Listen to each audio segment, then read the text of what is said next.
You've upgraded your tape deck with this sleek modern CD player. And then this noise. Ugh.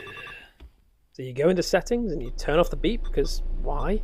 And then you turn off demo mode and maybe even put loudness on so it sounds cool. You go for a drive and tune's absolutely slapping. And then tomorrow, your default beep is back. It's a dead easy fix. All you need to do is pull out your head unit, not like you're trying to steal it, just gently. And the only thing you have to do is swap over the red and the yellow wire, just on one side.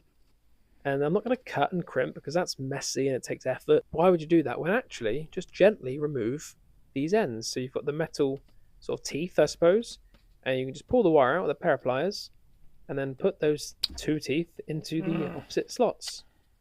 How frustrating. So yes, it's a bit fiddly, but once you get it in, you will be happy. Like, I'll power it on, my settings will be saved, my screen will still be orange. Oh, fantastic. Here's the before and after. If you found this helpful, click like, and see you again soon. Bye.